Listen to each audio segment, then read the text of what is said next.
Assalamualaikum warahmatullahi wabarakatuh. Perkenalkan, nama saya Diana Amalia Lisdayanti dengan NPM 1816021015. Saya berasal dari reguler A, jurusan Ilmu Pemerintahan, Fakultas Ilmu Sosial dan Ilmu Politik Universitas Lampung. Dengan ini saya menyelesaikan tugas mata kuliah Analisis Politik Indonesia. Di sini saya akan menjelaskan perkembangan demokrasi di Indonesia dari tahun 1945 hingga sekarang.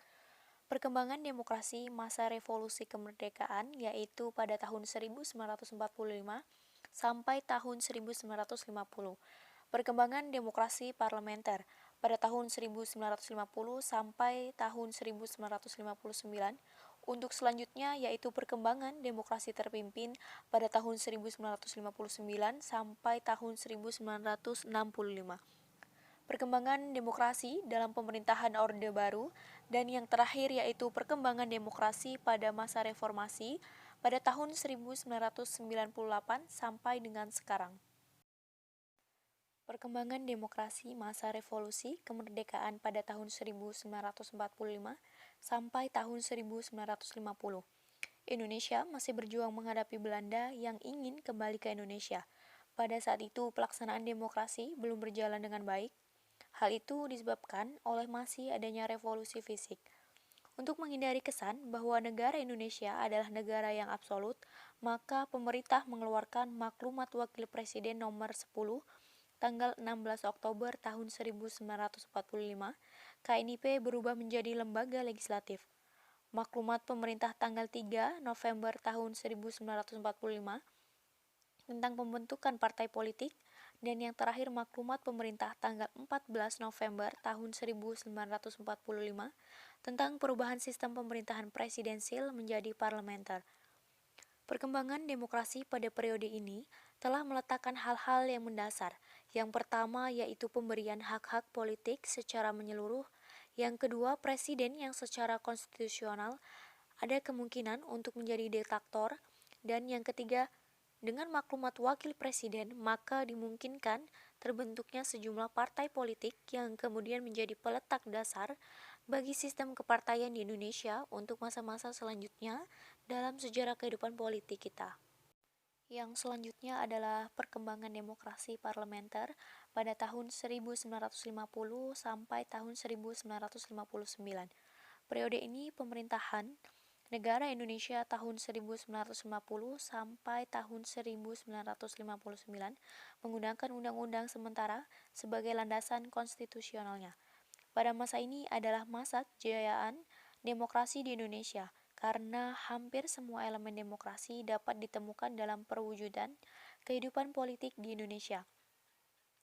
Lembaga perwakilan rakyat atau parlemen memainkan peranan yang sangat tinggi dalam proses politik yang berjalan. Perwujudan kekuasaan parlemen ini diperlihatkan dengan adanya sejumlah mosi tidak percaya kepada pihak pemerintah yang mengakibatkan kabinet harus meletakkan jabatannya. Pada tahun 1950 sampai tahun 1959 bisa disebut sebagai demokrasi liberal yang parlementer, di mana presiden sebagai kepala negara bukan sebagai kepala eksekutif. Masa demokrasi ini, peranan parlemen akuntabilitas politik sangat tinggi dan berkembangnya partai-partai politik. Namun demikian, praktik demokrasi pada masa ini dinilai gagal, disebabkan oleh dominannya politik aliran sehingga membawa konsekuensi terhadap pengelolaan konflik, landasan sosial ekonomi yang masih lemah, tidak mempunyai konstituante bersidang untuk mengganti Undang-Undang Sementara tahun 1950.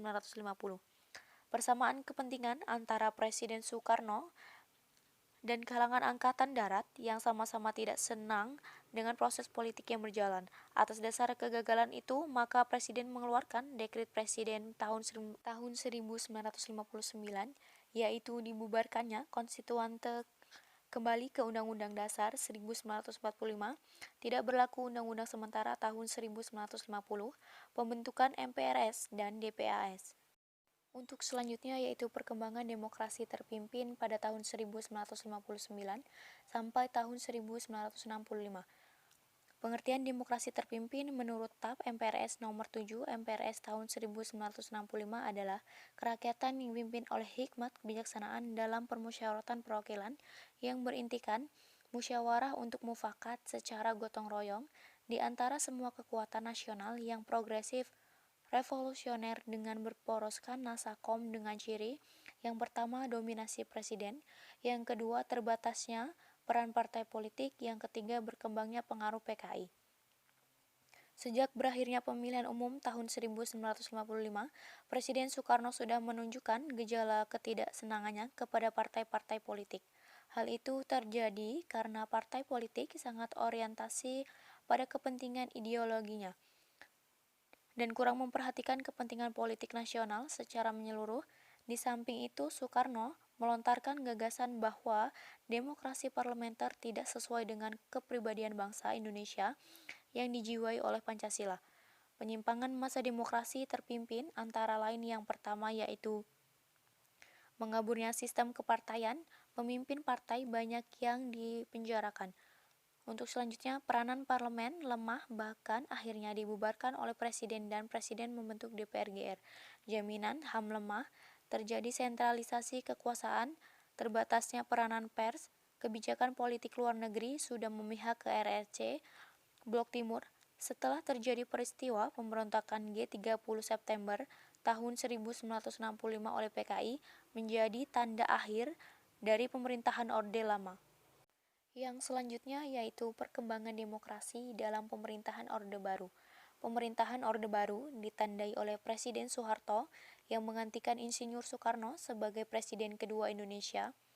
Pada masa Orde Baru ini menerapkan demokrasi Pancasila untuk menegaskan bahwasanya model demokrasi inilah yang sesungguhnya sesuai dengan ideologi negara Pancasila.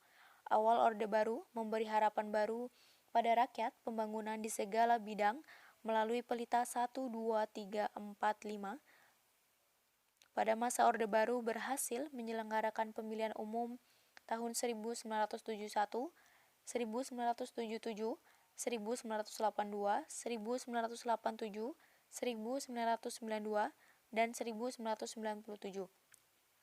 Namun demikian, perjalanan demokrasi pada masa Orde Baru ini dianggap gagal, sebab rotasi kekuasaan eksekutif hampir dikatakan tidak ada, rekrutmen politik yang tertutup, pemilu yang jauh dari semangat demokratis, pengakuan HAM yang terbatas, tumbuhnya KKN yang merajalela, sebab jatuhnya Orde Baru, hancurnya ekonomi nasional atau krisis ekonomi, terjadinya krisis politik, TNI juga tidak bersedia menjadi alat kekuasaan Orde Baru, gelombang demonstrasi yang menghambat menurut Presiden Soeharto untuk turun jadi presiden.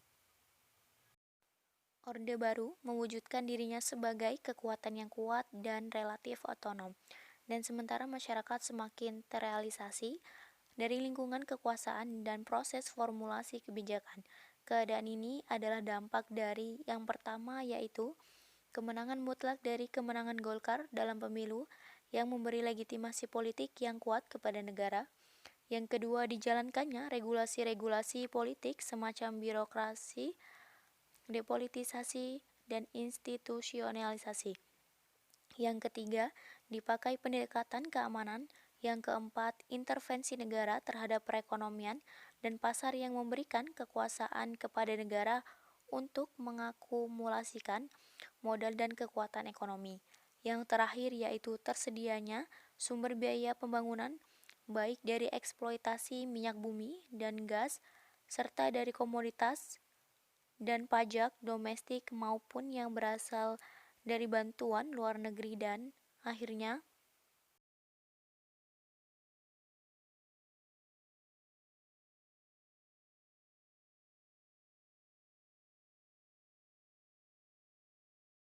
untuk selanjutnya yaitu perkembangan demokrasi pada tahun 1988 sampai sekarang. Sejak runtuhnya Orde Baru yang bersamaan waktunya dengan lengsernya Presiden Soeharto, maka Indonesia memasuki suasana kehidupan kenegaraan yang baru. Sebagai hasil dari kebijakan reformasi yang dijalankan terhadap hampir semua aspek kehidupan masyarakat dan negara yang berlaku sebelumnya. Kebijakan reformasi ini berpuncak dengan diamandemennya Undang-Undang 1945 bagian batang tubuh karena dianggap sebagai sumber utama kegagalan tatanan kehidupan kenegaraan di era Orde Baru. Berakhirnya masa Orde Baru ditandai dengan penyerahan kekuasaan dari Presiden Soeharto ke Wakil Presiden B.J. Habibie pada tanggal 21 Mei 1998.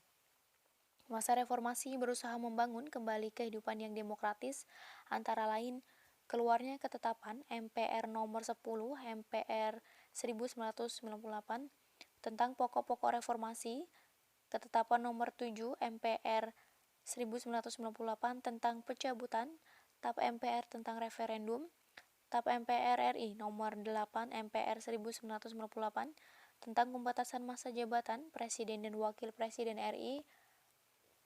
Amandemen Undang-Undang 1945 sudah sampai amandemen 1, 2, 3, 4.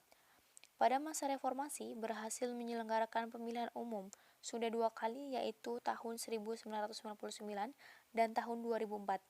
Demokrasi yang diterapkan negara kita pada era reformasi ini adalah demokrasi Pancasila, namun berbeda dengan Orde Baru dan sedikit mirip dengan demokrasi parlementer tahun 1950 sampai 1959. Perbedaan demokrasi reformasi dengan demokrasi sebelumnya adalah pemilu yang dilaksanakan 1999 sampai 2004 jauh lebih demokratis dari yang sebelumnya.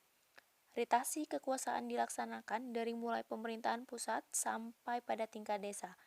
Pola rekrutmen politik untuk pengisian jabatan politik dilakukan secara terbuka. Sebagian besar hak dasar bisa terjamin seperti adanya kebebasan menyatakan pendapat. Demikianlah sejarah perkembangan demokrasi di Indonesia dari tahun 1945 sampai saat ini.